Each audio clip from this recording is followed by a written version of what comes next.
Congress, Samajwadi party और इंडी गठबंधन से जुड़े हुए जो दल हैं, इनके इतिहास के बारे में भी हर व्यक्ति जानता है।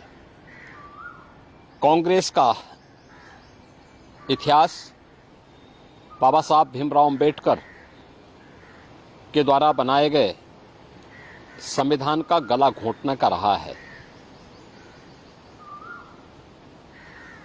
1950 में देश का संविधान लागू हुआ और कांग्रेस ने लगातार अभिव्यक्ति की स्वतंत्रता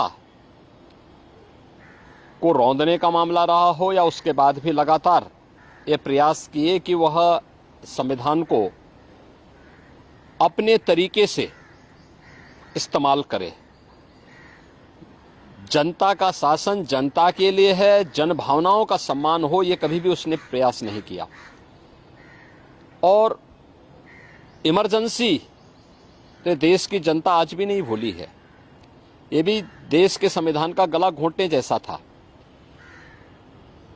इसके साथ ही कांग्रेस ने यूपीए सरकार के समय जो पाप किया, तब समाजवादी पार्टी और बहुजन समाजवादी पार्टी भी उनके साथ सहयोगी थी।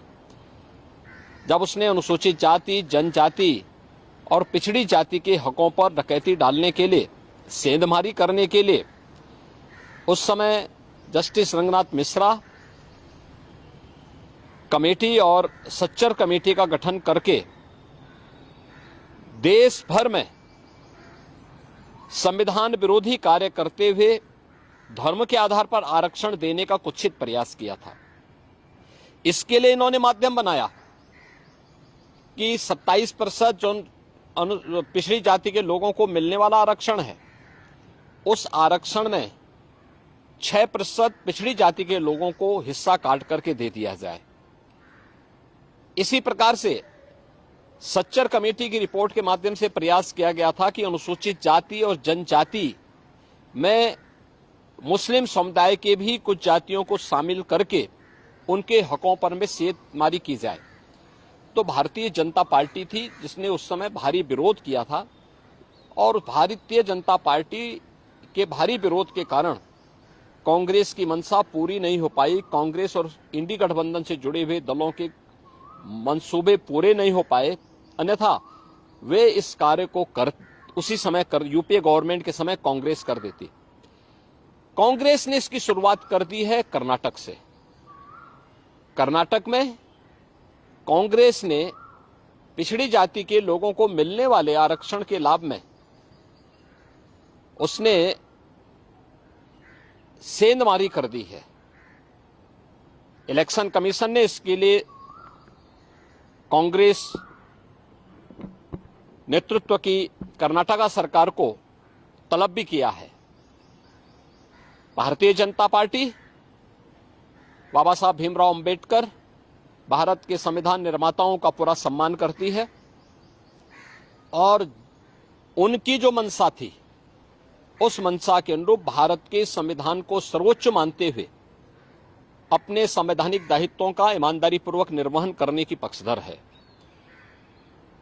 भारतीय जनता पार्टी ही एकमात्र पार्टी है जिसने बाबा साहब भीमराव अंबेडकर के मूल्यों और आदर्शों का पूरा सम्मान किया है, पंचतीर्थों का निर्माण किया है और 2025 का वर्ष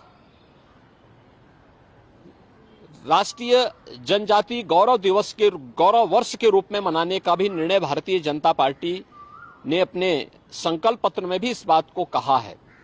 स्वाभाविक रूप से भारतीय जनता पार्टी धर्म के आधार पर किसी भी प्रकार के आरक्षण का विरोधी है, क्योंकि भारत का विभाजन धर्म के आधार पर हुआ था, मजहब के आधार पर हुआ था।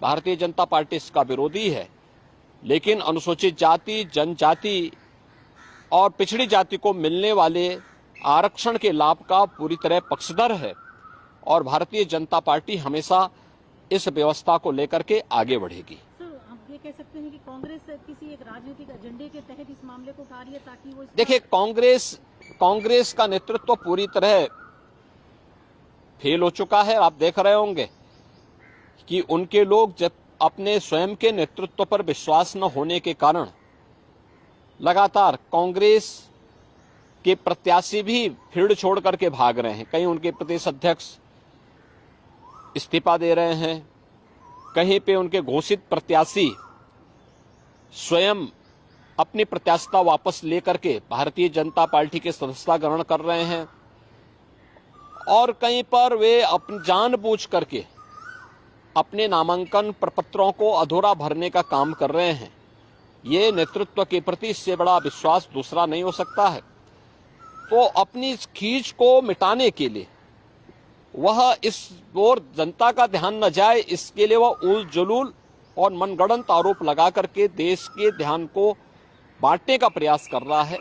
लेकिन ये देश जानता है, इस देश की जनता जनार्दन जानती है, कांग्रेस, समाजवादी पार्टी और इंडी गठबंधन के नेताओं की वास्तविकता को जानती है, और उनके मंसूबों को कभी भी देश की जनता जनार्दन पूरा नहीं होने देगी।